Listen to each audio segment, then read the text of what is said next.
Welcome to A1 TV Telugu news. నేను భువన. Details చూద్దాం. 2 ఏళ్ల ప్రజా పాలనలో సంక్షేమం అభివృద్ధి కొనసాగిస్తున్నామని తెలంగాణ ముఖ్యమంత్రి రేవంత్ రెడ్డి తెలిపారు. వికారాబాద్ జిల్లా పరిగిలో ఏర్పాటు చేసిన బహిరంగ సభలో సీఎం ప్రసంగించారు. గత పాలకులు చేసిన తప్పులను సరిచేస్తూ పాలన కొనసాగిస్తున్నామన్నారు. 2 ఏళ్ల ప్రజా పాలనలో సంక్షేమం అభివృద్ధి కొనసాగిస్తున్నామని చెప్పారు.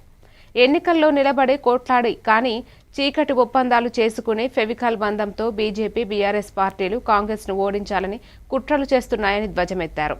బీఆర్ఎస్ను ప్రజలు బొందబెట్టారని, కాంగ్రెస్తో పోరాడటం మా వల్ల కాదని, బీజేపీతో బీఆర్ఎస్ కలిసిపోయిందని సీఎం రేవంత్ రెడ్డి ఆరోపించారు.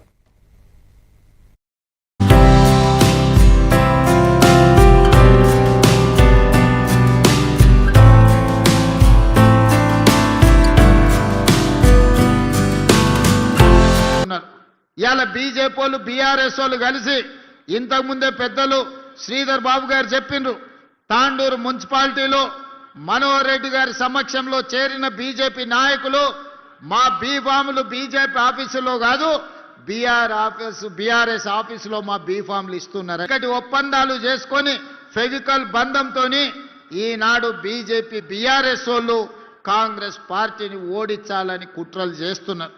నేను అడగదలుచుకున్నా, 10 ఏళ్ళు మీరే ఉన్నారు, అన్ని మున్సిపాలిటీలలో మీ వాళ్ళే కౌన్సిలర్లు చైర్మన్లు ఉన్నారు. నిజంగానే మీరు సమస్యలు పరిష్కరించుంటే ఈనాడు తాండూరులో కానీ, పరిగిలో కానీ, వికారాబాద్లో కానీ, కొడంగల్లో కానీ మీరు అడగకుంటేనే మీ ఇంటికి వచ్చి ఓటేసి అయ్యా మీరు గొప్పలు మా మున్సిపాలిటీలో మా సమస్యల్ని పరిష్కరించిండ్రు మీకే ఓటేస్తామని ఇవాళ బీఆర్ఎస్ బీజేపీ వాళ్ళకు ఓటేసేటోళ్ళు. నిజంగానే కేసీఆర్ గారు నిధులు ఇచ్చి, నరేంద్ర మోడీ గారు నిధులు తెచ్చి ఈ మున్సిపాలిటీలను అభివృద్ధి చేసి ఉంటే ఇవాళ ఇల్లు తిరిగి వంగి వంగి దండాలు పెట్టాల్సిన పరిస్థితి బీజేపీకి బీఆర్ఎస్కు దాపురించేది కాదు. ఇవాళ రేపు వచ్చి తాండూరులో ఓట్లు అడగడానికి వస్తుండంట. ఇన్నేళ్ల తర్వాత మేము గుర్తొచ్చినమా అని నేను అడుగుతున్నా. దేశ భవిష్యత్తు సాంకేతిక రంగాన్ని మలుపు తిప్పే చారిత్రాత్మక ఘట్టాన్ని అమరావతి వేదికగా ముందడుగు పడింది. ప్రపంచ క్వాంటం టెక్నాలజీ రంగంలో ఏపీని అగ్రగామిగా నిలిపే లక్ష్యంతో రూపొందించిన అమరావతి క్వాంటం వ్యాలీ భవన నిర్మాణానికి శనివారం పునాది రాయపడింది. దీని ద్వారా దేశంలో క్వాంటం విప్లవానికి నాయకత్వం వహించే అవకాశం రాష్ట్రానికి రానుంది. కేంద్ర శాస్త్ర సాంకేతిక శాఖ మంత్రి జితేందర్ సింగ్తో కలిసి ముఖ్యమంత్రి చంద్రబాబు తుళ్లూరు మండలం ఉద్దండరాయని పాలెం గ్రామంలో క్వాంటం వ్యాలీ భవన నిర్మాణానికి శంకుస్థాపన చేశారు. దీనికోసం ప్రభుత్వం 50 ఎకరాలు కేటాయించింది. We also have the representatives from TCS, Dr. Harikvin, also Dr. Amit Singhi from IBM, and Mr. MV Satish, Director and Advisor to CMD L&T, and Dr. Satish. A hearty and a warm welcome to all the dignitaries. With a huge round of applause, let's welcome our Honorable Chief Minister, Shri Nara Chandrababu Naidu Garu, Dr.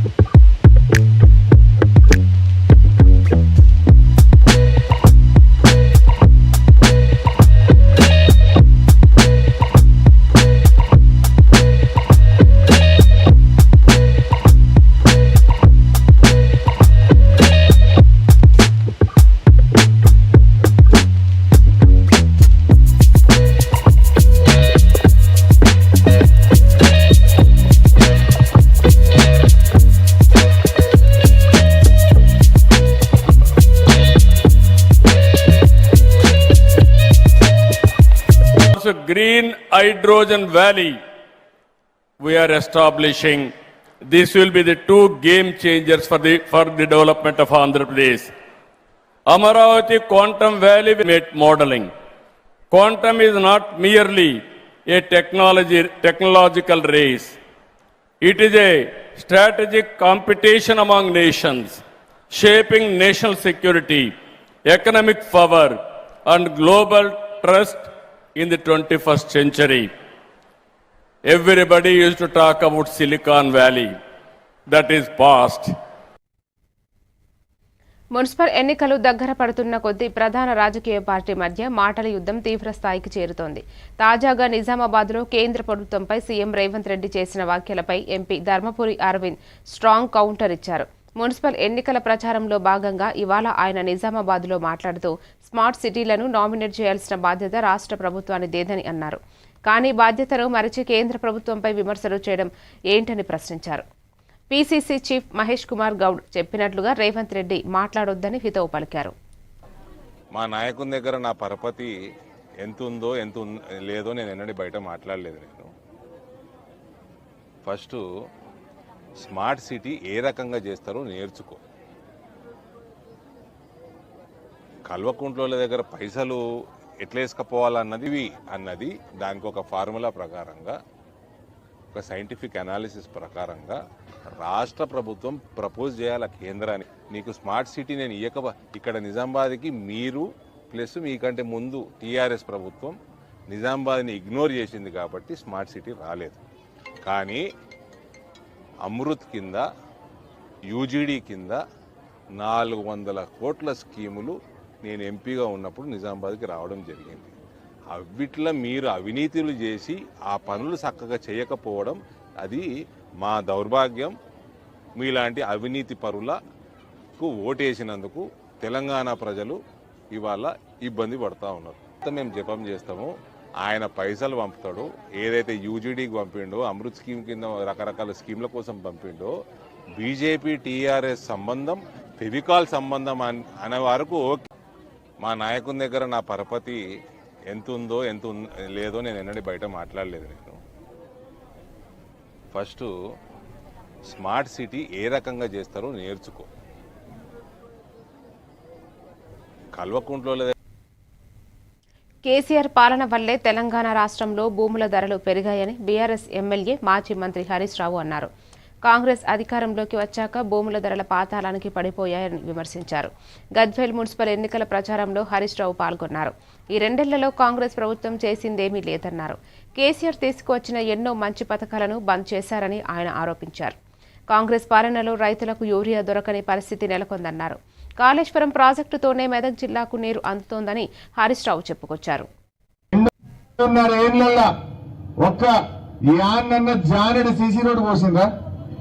ఒక మూరేడు mori కట్టిందా? ₹1 పని గజ్వేల్ చేసిండ్రా? రోజు మనని కళ్ళల్లో పెట్టుకున్నారు. అన్ని గజ్వేల్కేనా? అదో గజ్వేలే అవుతుందా అనుకుంటా తిట్టిండ్రు కేసీఆర్ ను. తిట్టలేరా? వాళ్ళేమో కేసీఆర్ మనకు పనిచేసిందని వాళ్ళు తిట్టింది. మరి మనము మన కేసీఆర్ ను కడుపులో పెట్టుకొని కాపాడుకోవాలా వద్దా? కేసీఆర్ ఇవాళ ఈడ మనం నిలబెట్టం. ఒకప్పుడు ఈ గల్లి ఎట్లుంటుండే? గీత ఉంటుండే. ఈ బటర్ఫ్లై లైట్లు, 4 లైన్ రోడ్డు, ఇటు చూస్తే వెజ్ నాన్ వెజ్ మార్కెట్, అటు చూస్తే అద్భుతమైన బస్టాండ్ కట్టిస్తుండు కేసీఆర్. ఎటు చూసినా గజ్వేల్ రూపురేఖలు మార్చిండు. ఒకప్పుడు గజ్వేల్ అంటే గద్వాల్ అందరూ పోస్టులో ఉత్తరం వేస్తే గజ్వేల్ ఉత్తరం గద్వాల్ పోతుండేనట. ఇప్పుడేమైంది? కేసీఆర్ వచ్చినాక గద్వాల్ అంటే గజ్వేల్ అన్నట్టు అయింది. అయిందా లేదా? మన పేరు పెంచిందా లేదా కేసీఆర్? పెంచిందా లేదా కేసీఆర్? ప్రజ్ఞాపూర్కి ఇప్పుడు రాంగా చూసిన వెనకట కూడా తెలంగాణ ఉద్యమంలో వస్తుండే సింగిల్ రోడ్ ఉంటుండే. ఆడు బ్రిడ్జి ఉండు, ఎప్పుడు ఒక లారీనే పడిపోవు, ఒక ఆటోనైనా పడిపోవు. కేసీఆర్ వచ్చినాక 4 లైన్ రోడ్ చేసిండు. అద్దమూలు ఉంటుండే రోడ్డు, నున్నగా ఉంటుండే రోడ్డు. ఇప్పుడు చూసిన 40 పొక్కల్ని. ప్రజ్ఞాపూర్కి వెళ్ళి గజ్వేల్ చివరికి 40 పొక్కలైనాయి. అయినా లేవా? వీళ్ళ ముఖానికి కేసీఆర్ రోడేస్తే ఇంత డాంబర్ పోసే తెలియలేని కాంగ్రెస్ దద్దమ్మలకు ఇంకా సిగ్గు లేకుండా వచ్చి గజ్వేల్ ఓటు అడుగుతారట. అరే కేసీఆర్ వేసిన రోడ్డు మీద ఇంత పొక్కలలో ఇంత డాంబర్ పోసే తెలివి ఉన్నది మీ ముఖానికి? నేను రాని ఇప్పుడు చూసిన 40 పొక్కలు పడ్డాయి. ప్రజ్ఞాపూర్కి వెళ్ళి ఇక చివరకు 40 పొక్కలు పడ్డాయి. కేసీఆర్ ఉండగా ఎట్లుంటుండే? నూనె డబ్బా జారిపోయి రోడ్డు మీద పడితే మళ్ళీ ఎత్తుకునేటంత నున్నగుంటుండే రోడ్డు. అరే 2.5 ఏళ్లలో కొత్త రోడ్డు లేకపోతే ఉన్న రోడ్డు మీద. బీఆర్ఎస్ కాంగ్రెస్ పాలకుల వల్ల తెలంగాణ అప్పుల కుప్పగా మారిందని మహారాష్ట్ర సీఎం దేవేంద్ర ఫడ్నవీస్ విమర్శించారు. మిగులు రాష్ట్రంగా ఉన్న తెలంగాణను ఈ రెండు ప్రభుత్వంలోకి పాలకుల వల్ల అప్పులు మిగిలాయన్నారు. మున్సిపల్ కార్పొరేషన్ ఎన్నికల ప్రచారంలో భాగంగా మంచిర్యాలలో బీజేపీ భారీ రోడ్ షో నిర్వహించింది. ఈ విజయం శంఖారావం ర్యాలీలో మహారాష్ట్ర ముఖ్యమంత్రి దేవేందర్ ఫడ్నవీస్, బీజేపీ రాష్ట్ర అధ్యక్షులు రామచంద్రరావు పాల్గొన్నారు. సిర్పూర్ ఎమ్మెల్యే ప్రాణహిత ప్రాజెక్టు గురించి అడుగుతున్నారని ఫడ్నవీస్ గుర్తు చేశారు. మున్సిపల్ ఎన్నికల తర్వాత చర్చించేందుకు మహారాష్ట్రకు రావాలని ఎమ్మెల్యే హరీష్ బాబును సీఎం ఆహ్వానించారు.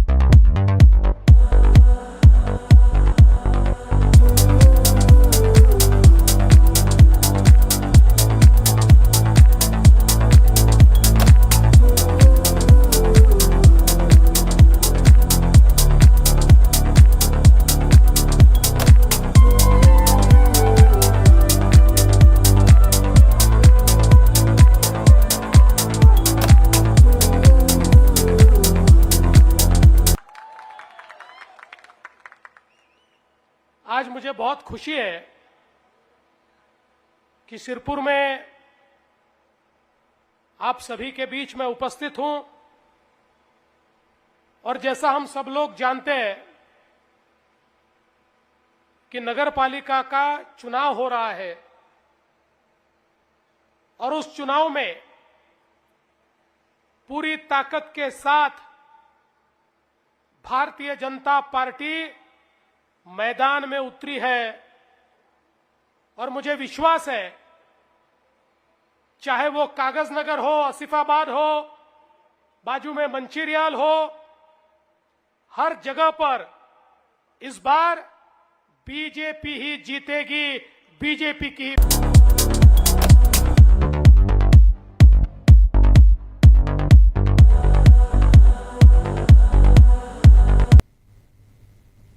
నాగార్జున సాగర్ ప్రధాన రహదారిపై ఉన్న చంపపేట్ చౌరస్తా వద్ద నిర్వహించిన ర్యాలీలో బీజేపీ ఎంపీ ఆర్ కృష్ణయ్య పాల్గొని రాష్ట్రంలో గత 3 సంవత్సరాలుగా ఫీజు రీయింబర్స్మెంట్, స్కాలర్షిప్ బకాయిలు చెల్లించకుండా ప్రభుత్వం నిర్లక్ష్యం చేస్తోందని ఆరోపించారు. పెండింగులో ఉన్న 8,000 రూపాయల కోట్ల బకాయిలను తక్షణమే విడుదల చేయాలని ఆయన డిమాండ్ చేశారు. ఆర్ కృష్ణయ్య మాట్లాడుతూ స్కాలర్షిప్, ఫీజు రీయింబర్స్మెంట్ పథకాలు పేద విద్యార్థులకు ఉన్నత విద్యకు మార్గం వేశాయని చెప్పారు. రాష్ట్ర ప్రభుత్వానికి ఎస్సీలు, ఎస్టీలు, బీసీలు ఉన్నత విద్యను చదువుకోకూడదన్న ఉద్దేశంతోనే ఈ విధంగా స్కాలర్షిప్లను నిలిపివేస్తున్నట్లు భరించాల్సింది వస్తోందని ఆయన వ్యాఖ్యానించారు. ఈ కార్యక్రమంలో నీల వెంకటేష్, శివకుమార్ యాదవ్, రాజేందర్ నాయకత్వంలో విద్యార్థులు భారీగా ర్యాలీలో పాల్గొన్నారు.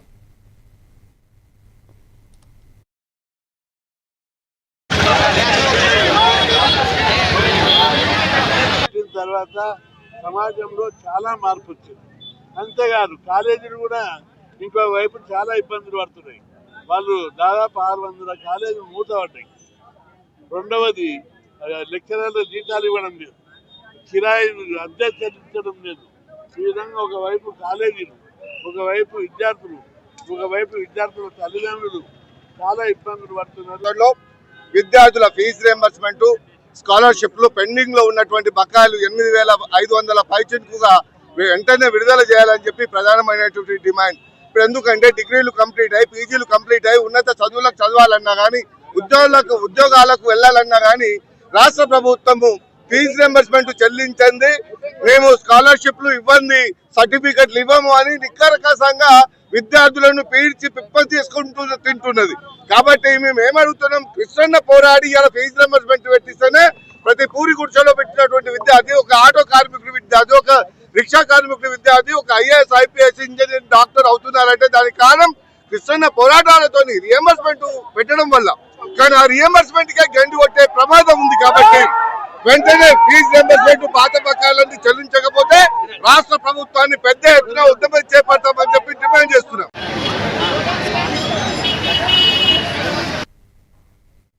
హైదరాబాద్ నాంపల్లిలో భారీ అగ్ని ప్రమాదం సంభవించింది. ఫోరెన్సిక్ సైన్స్ ల్యాబొరేటరీ కార్యాలయంలో ఒక్కసారిగా మంటలు చెలరేగడం స్థానికంగా తీవ్ర కలకలం రేపింది. కార్యాలయంలోని కంప్యూటర్ ల్యాబ్ విభాగంలో మొదలైన మంటలు క్షణాల్లోనే ఇతర విభాగాలకు కూడా వ్యాపించాయి. లోపల రసాయనాలు, కీలక పత్రాలు ఉండటంతో దట్టమైన పొగ కమ్ముకుంది. ప్రమాదం జరిగిన వెంటనే అప్రమత్తమైన కార్యాలయ సిబ్బంది పరుగులు తీశారు. వెంటనే వారు అగ్నిమాపక కేంద్రాన్ని సమాచారం అందించారు. సమాచారం అందుకున్న వెంటనే ఘటనా స్థలానికి చేరుకున్న ఫైర్ సిబ్బంది 2 ఫైర్ ఇంజన్ల సహాయంతో మంటలను అదుపు చేసే ప్రయత్నం చేశారు. ప్రస్తుతం ఘటనా స్థలాన్ని ఖైరతాబాద్ డీపీపీ శిల్పవల్లి చేరుకుని పరిస్థితిని సమీక్షించారు.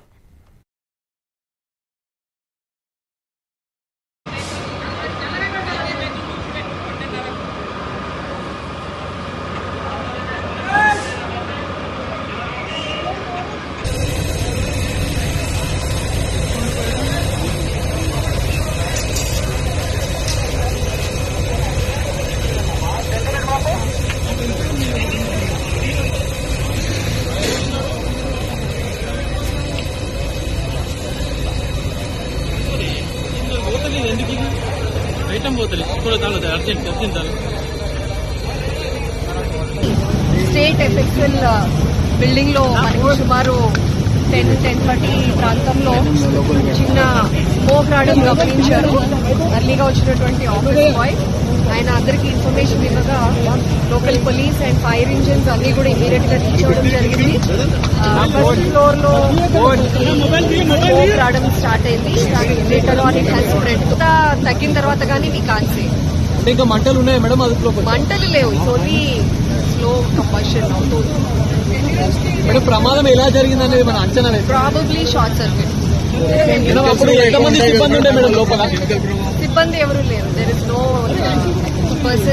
పర్సన్. ఒక్క ఆఫీస్ పై చూసినదనే కొంచెం ఆయన ఇనీషియల్ గానే ఫైర్ ఎక్స్టింగ్విషర్ యూజ్ చేసి అది తగ్గించడానికి ట్రై చేశాడు. కానీ ఆయనకు కూడా కొంచెం అస్వస్థతకు లోనయ్యి he also was admitted in hospital. ఇంకా అప్పటికి ఆఫీస్ ఓపెన్ అవ్వలేదు కాబట్టి దెర్ ఆర్ హార్డ్లీ 3-4 పీపుల్. వాళ్ళందరూ ఇమీడియట్ గా బయటికి ఎవాక్యుయేట్ అయ్యారు. హైదరాబాద్తో పాటు దేశంలోని ప్రధాన నగరాల్లో క్యాబ్లు, ఆటోలు, బైక్ టాక్సీల డ్రైవర్లు Telangana gig platform workers union నేతృత్వంలో సమ్మెకు దిగారు. ఈ కార్యక్రమంలో భాగంగా Kukatpally forum circle auto union ఆధ్వర్యంలో ఈ బ్రేక్ డౌన్ సమ్మెకు సంఘీభావం ప్రకటించారు. ఇప్పటికైనా ప్రభుత్వం, కార్పొరేట్ సంస్థలైన ఓలా, ఊబర్ లాంటి సంస్థలు తమకు న్యాయం చేయాలని, రేట్లను తగ్గించి తమకు అన్యాయం చేస్తున్నారని ఆందోళన వ్యక్తం చేశారు. తమకు న్యాయం చేయాలంటూ నేడు దేశవ్యాప్త బ్రేక్ డౌన్ సమ్మెకు సంఘీభావం తెలిపారు.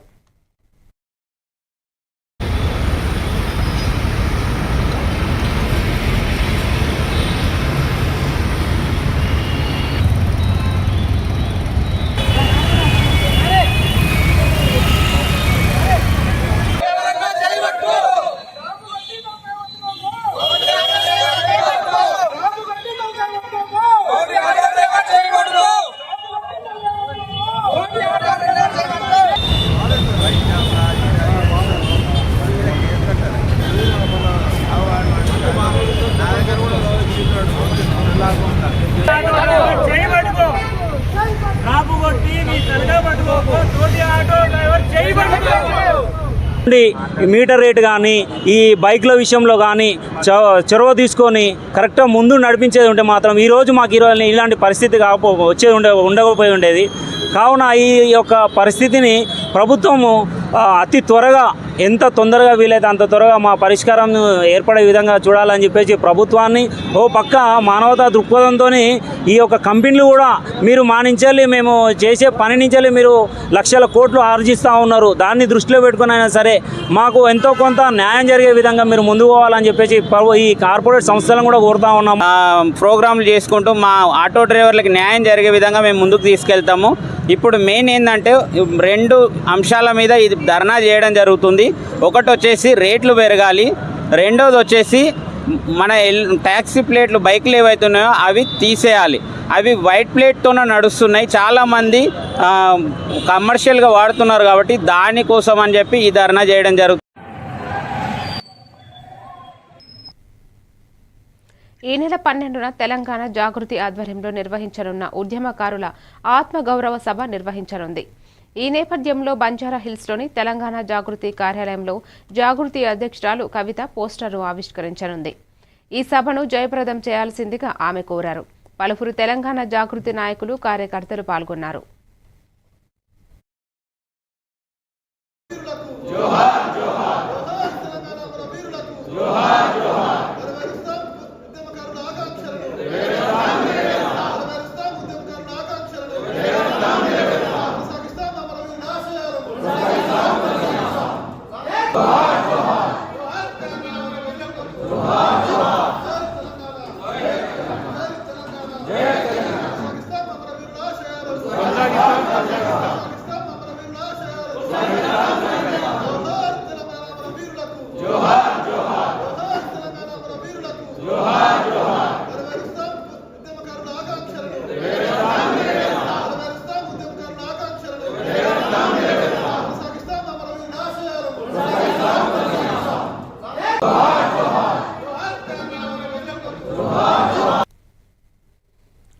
ఈ నెల 8 నుంచి 18 వరకు శ్రీశైలంలో మహాశివరాత్రి బ్రహ్మోత్సవాలు ఘనంగా జరగనున్నాయి.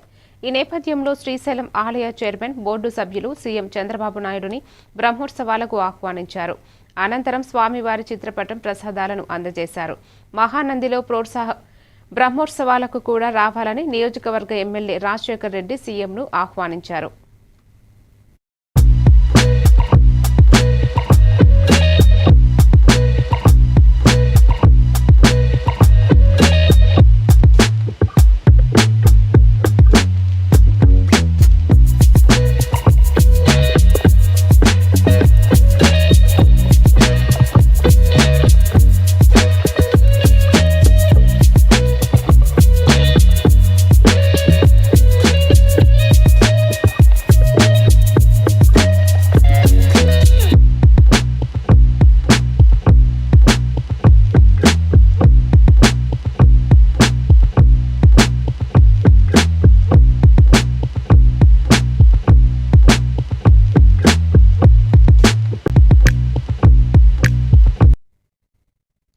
మున్సిపాలిటీ ఎన్నికల్లో కాంగ్రెస్ పార్టీ రౌడీజంతో గెలవాలని ప్రయత్నిస్తున్నదని ఆరోపిస్తూ బీఆర్ఎస్ నేతలు రాష్ట్ర ఎన్నికల కమిషన్ను ఆశ్రయించారు. మాసప్ ట్యాంక్లోని రాష్ట్ర ఎన్నికల కమిషన్ కార్యాలయానికి వెళ్లిన బీఆర్ఎస్ బృందం పలు సంఘటనలపై ఫిర్యాదు సమర్పించింది. ఈ బృందంలో బీఆర్ఎస్ ఎమ్మెల్యేలు మల్లారెడ్డి, కేపీ వివేకానంద గౌడ్, ఎమ్మెల్సీలు దాసోజు శ్రవణ్, చాంబీపూర్ రాజు పాల్గొన్నారు. ఫిర్యాదు అనంతరం వారు మీడియాతో మాట్లాడుతూ బీఆర్ఎస్ అభ్యర్థులు, నాయకులపై కాంగ్రెస్ నేతలు పోలీసుల అండతో దాడులకు దిగుతున్నారని ఆరోపించారు. వాడిని ఎట్లా కొట్టిండంటే ఒక ఎస్సీ దళితుడు పరమేశ్వర్ అన్నాడు, ఢిల్లీ పరమేశ్వర్ అంటాడు, నెత్తి వల్ల కొట్టి వీడియోస్ ఉన్నాయి, అన్నీ పెట్టినట్టు మీరు కూడా చూసిర్రు అంతా. ఆయనను కొట్టుకుంటా ఎవ్వంది బీఆర్ఎస్ కాండ్ వేసుకుంటే వాడిని కొట్టుకుంటా లోపలికి వచ్చి ఇంట్లోకి జొర్రబడి గేట్లు ఇరగొట్టి నా కారు అద్దాలు బలగొట్టి మా గన్మెన్లు వచ్చి నాకు దర్వాజా పెట్టి, నేను మా మల్కాజ్గిరి ఎమ్మెల్యే రాజశేఖర్ ఇద్దరం కూర్చుంటే దర్వాజా పెట్టి గన్మెన్లు కాపలా ఉంటే వచ్చి దర్వాజా గుద్దుతూ ఉంటే వీడియోలు ఉన్నాయి. ఏమి ప్రజా సామ్రాజ్యం ఇది? మా మీద దాడి అవసరమేముంది? పోనీ మేము రూమ్లోకి వెళ్ళినామా, వాళ్ళనేమో దూషించినామా, వాళ్ళనేమో నట్కాయించినామా, వాళ్ళ తెరువు పోయినామా, వాళ్ళ కోసం మాట్లాడినామా? ఏది లేదు. ఇంత దౌర్జన్యం ఉంటే ఇది ప్రజా సామ్రాజ్యం ఎట్లయితుంది? మా కేసీఆర్ గారు అది చేయాలి, కానీ ఇదేంటే దౌర్జన్యము? భయాందోళన చేసి వాళ్ళంతా బూతులు కబ్జా పెట్టి ఏసీపీ సిఐ దగ్గర ఉండంగా మా మీద దాడి కోడిగుడ్లతోటి. ఇప్పుడు అదే చెప్పినాం, ఏసీపీని సిఐని గంటన్నర సేపు వాళ్ళు ఉండగానే దాడి. ఇది ఎట్లా ఇదవుతుందా? వాళ్ళు లేకపోతే అది వేరే విషయం, వాళ్ళ ముంగట దాడి జరుగుతుంది. ఇప్పుడు అదే ఎలక్షన్ కమిషనర్ గారు మేడంకు చెప్పినాం, తప్పకుండా సానుకూలంగా పెట్టాం.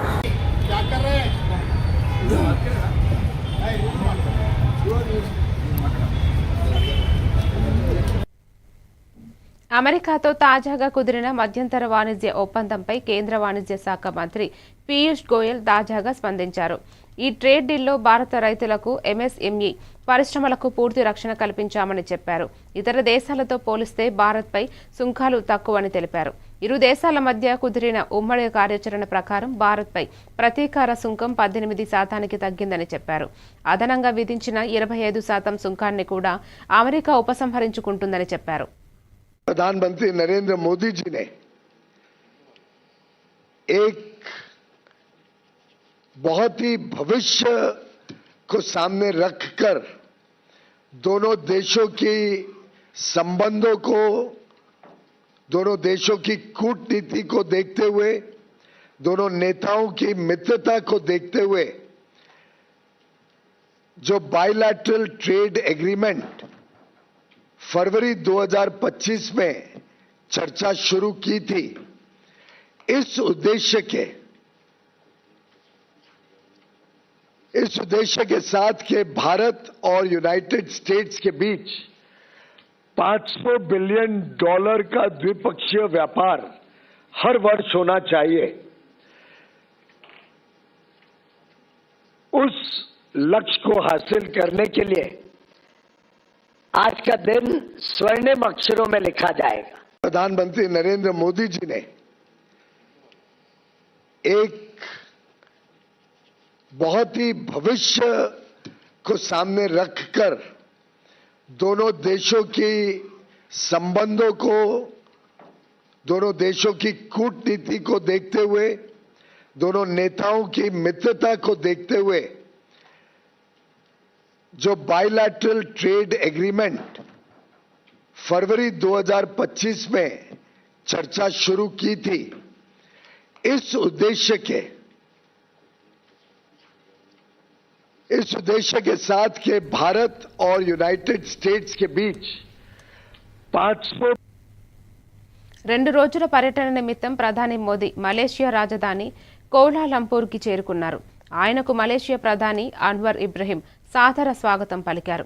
ఇరు దేశాల జెండాలతో చిన్నారులు ప్రధాని మోదీకి అభివాదం చేశారు. అనంతరం ఎయిర్పోర్టు నుంచి మోదీ, అన్వర్ ఇబ్రహీం కలిసి ఒకే కారులో ప్రయాణించారు. కౌలాలంపూర్లోని భారత సంతతి ప్రజలతో ఆత్మీయ సమ్మేళనంలో పాల్గొన్నారు. భారతీయ సాంప్రదాయ నృత్యంతో మోదీకి ప్రవాస భారతీయులు స్వాగతం పలికారు. देख सकते हैं कितना गर्मजोशी से प्रधानमंत्री का स्वागत हो रहा है। मलेशियाई प्रधानमंत्री अनवर इब्राहिम के निमंत्रण पर ये प्रधानमंत्री नरेंद्र मोदी की यात्रा हो रही है। एक ऐसे समय में ये यात्रा हो रही है जब भारत और मलेशिया दौरे पर, मलेशिया के आधिकारिक दौरे पर और मलेशिया पहुंच चुके हैं। ये अराइवल की तस्वीरें हैं। आप देख सकते हैं कितना गर्मजोशी से प्रधानमंत्री का स्वागत हो रहा है। मलेशियाई प्रधानमंत्री अनवर इब्राहिम के निमंत्रण पर ये प्रधानमंत्री नरेंद्र मोदी की यात्रा हो रही है। एक ऐसे समय में ये यात्रा हो रही है जब भारत और मलेशिया वहाँ मौजूद हैं। దేశీయ మార్కెట్లో బంగారం, వెండి ధరలు మరోసారి పెరిగాయి. క్రితం రోజుతో పోలిస్తే కిలో వెండి ధర శనివారం 20,000 రూపాయల మేర ఎగబాకింది. హైదరాబాద్ మార్కెట్లో శనివారం 24 క్యారెట్ల మేలిమి బంగారం 10 గ్రాముల ధర 1,61,150 రూపాయలకు పలికింది. ముందు రోజు ధరతో పోలిస్తే 3,150కి పెరిగింది. 22 క్యారెట్ల 10 గ్రాముల బంగారం ధర 1,43,550గా ఉంది. శుక్రవారం కిలో వెండి 2,60,000 పలకగా నేడు 2,80,000కు చేరింది. అంతర్జాతీయ మార్కెట్లోనూ ఈ లోహాల ధరలు కూడా పెరిగాయి. ఔన్సు పసిడి ధర $4,965, ఔన్సు వెండి ధర $77.08 కొనసాగుతోంది.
మరిన్ని డీటెయిల్స్ తో మళ్ళీ కలుద్దాం. Keep watching A1 TV Telugu news.